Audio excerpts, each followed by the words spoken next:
There are many cars in automotive history that have long and storied pasts behind them, but this car to my left is without a doubt the most storied and triumphant out of all of them, and I'm going to tell you exactly why that's true. You see, in the 1960s, retired Le Mans driver Carroll Shelby decided that he wanted to build the most lightweight and the most powerful car that he could possibly build with the tools available to him. However, that industry was not very easy to break into at the time, so instead, he reached out to AC Motor Cars, having heard that they were discontinuing their AC Ace. He asked them for an engineless shell, which they gladly sent him, and he dropped in a Ford 260 cubic inch V8. Now, this car was revolutionary. It was very lightweight, very powerful, and very fun to drive, but Carroll Shelby said, no, I can do even better. So he took another shell from AC and dropped in a 289 cubic inch V8. Now, this car was without a doubt more powerful, more revolutionary, and more fun to drive. Now, this car was great for 2 years, from 1962 to 1964, and it was an amazing car for what it was. You got a big V8 in a very lightweight car, and quite frankly, there wasn't much more you could ask for at the time. But Carroll Shelby said, no, I'm not quite done, and he did something unthinkable, dropping in a 427 cubic inch Ford V8. Now, this car produced from Carroll Shelby's workshop 450 horsepower, and at the time, that was unheard of, and it is truly an incredible figure even by today's standards, especially in a car as small as this and as light as this. Now, these cars are very, very rare today, which is why this is not an authentic Shelby Cobra, but it is instead a kit car with a lot of cool things that have been done to it. That being said, because it's a kit car doesn't make it any less special, and in fact, it just means that you can afford the true Cobra experience for a fraction of the price. So with that in mind, today I'm going to tell you exactly why this car is so cool, tell you more about what makes it so very special, and explain why you should buy this car today.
Like I said at the beginning of this video, this car is almost entirely based on the AC Ace platform and body, with the exception of the engine under the hood.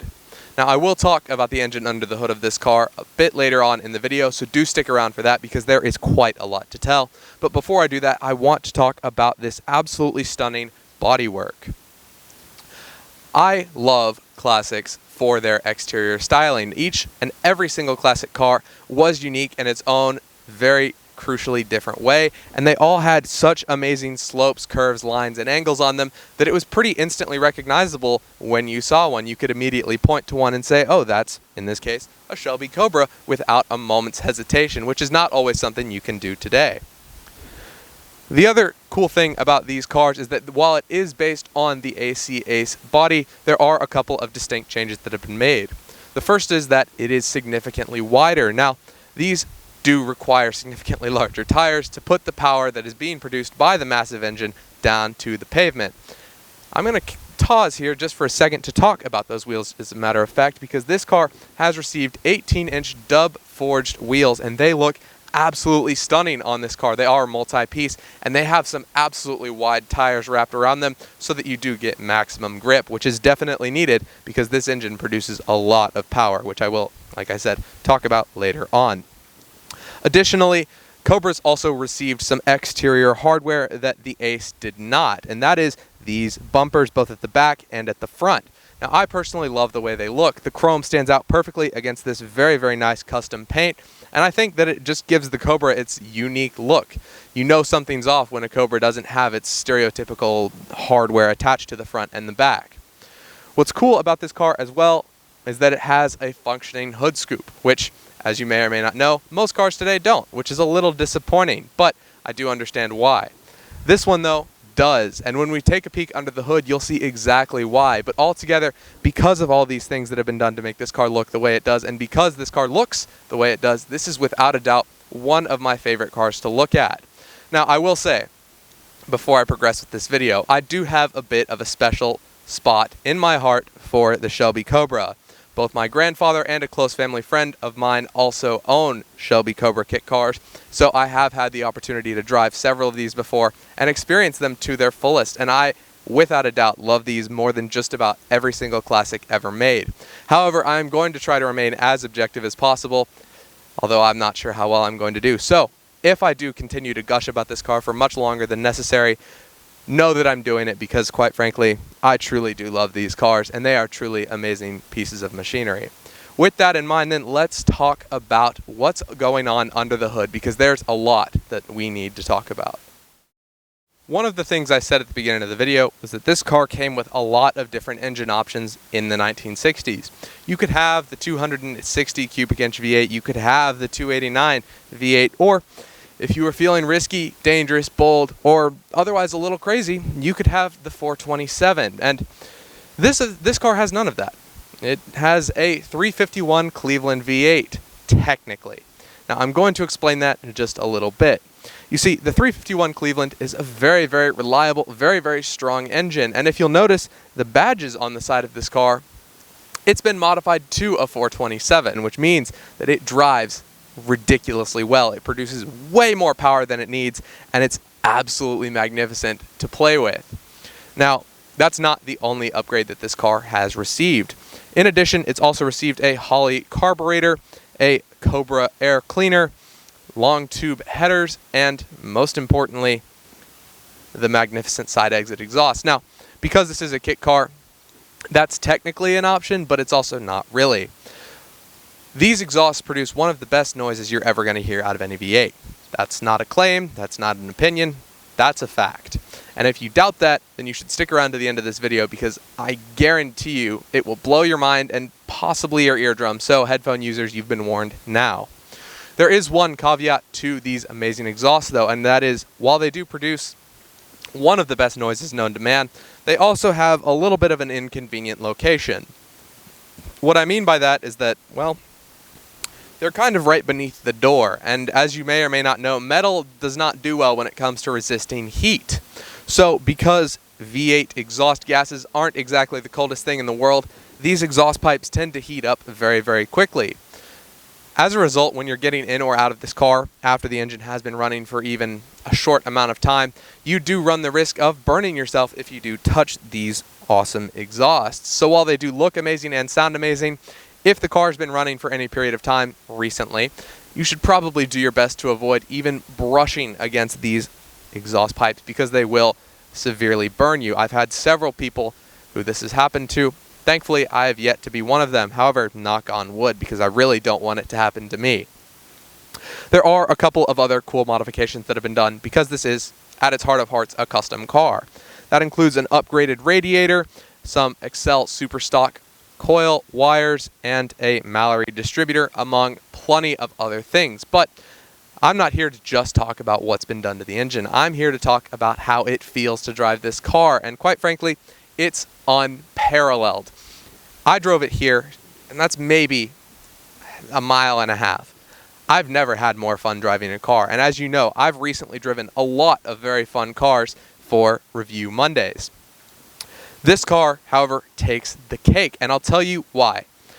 As Carroll Shelby wanted, he wanted a lightweight, high-powered sports car, and this is exactly that. It has the true sports car layout, where the engine is at the front, manual transmission in the middle, and all of the power being sent to the back. As a result, this car delivers all of its more than 500 horsepower to the rear wheels pretty much instantly whenever you ask for it, and as a result, you cannot have more fun driving a car than you can driving one of these. And I know I'm gushing a bit like I said I would, but quite frankly, I've never been more excited when driving a car, and I absolutely adore driving these amazing machines. With that said, though, there's one more thing we need to talk about with this car, and that is the interior. So without further ado, let's make that happen, because this car is absolutely insane inside and, well, outside. So let's do it. One of the things I love about Cobras, and perhaps the thing I love most about Cobras, is their simplicity. Now, that's ignoring, obviously, the amazing engine under the hood of these cars, particularly this car, the amazing sound produced by those engines, and the absolutely gorgeous styling of them. So ignoring all of that, yes, my favorite thing about them is their simplicity. And that's especially shown by the interior of this car, which really only gets 5 or 6 things. You get seats, 1. You get a shift knob, 2. Pedals, 3. A steering wheel, 4. And gauges, 5. Yeah, that's it. You get 5 things, essentially. And that's really all you need. Now, I will say you do get 5 very, very nice things. These seats, for example, are made of stitched Alcantara, and they are absolutely comfortable to sit in, despite the fact that this is a very lightweight, very small, and very, very not spacious car. It suits me quite comfortably, believe it or not. This has also got a very short Hurst shifter, which makes shifting fast, fun, and enjoyable. It's very, very easy to shift. It's very, very nice to shift.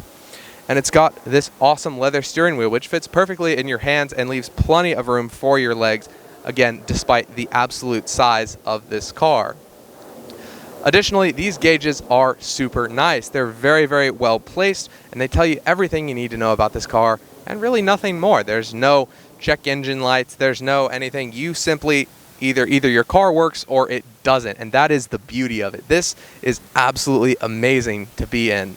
Now, I really can't complain about this car except when it rains. You don't get a top with this car.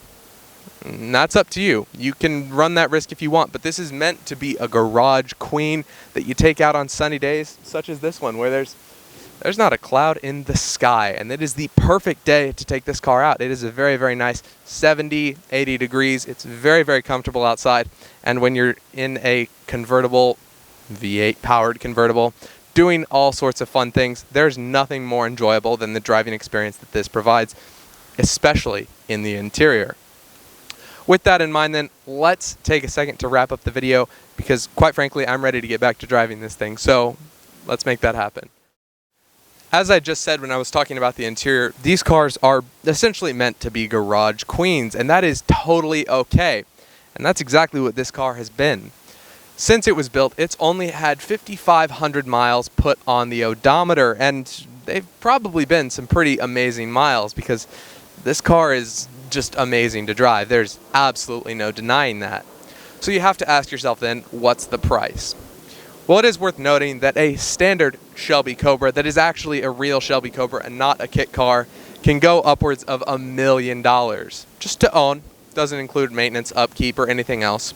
So the fact that this is only $59,991 means that this car is essentially a steal. You get everything you'd ever want in a Shelby Cobra and more for a fraction of the price. And quite frankly, it's newer, it has less miles, and it's been built to be more reliable and, quite frankly, even maybe a little more fun to drive. But don't tell any Shelby purist I said that, because they might come after me.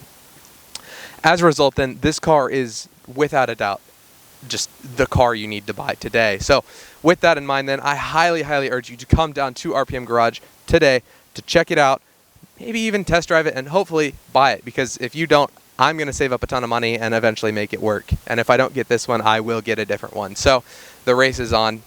It's your move. That said, then, I'd like to thank each and every single one of you for watching today's video. It means a ton to both myself and everyone at the RPM Garage team. And we all hope you'll take the time to like this video, share it with a friend, and subscribe to the RPM channel. It would mean a ton, like I said, to everyone on the team. I also suggest you check out our TikTok, our Facebook, and our Instagram. Those will all be linked in the bio below. And quite frankly, you should check out the rest of our inventory as well, because even if you don't fall in love with this Cobra like everyone else has, then you should definitely see what else you might fall in love with in our inventory, because we have a lot of awesome cars in right now, ranging from classics to modern supercars. Thank you all so very much for watching. Don't forget, by the way, to check out our merchandise because that is in and available. So go check that out as well. And as always, I will catch you guys in the next one.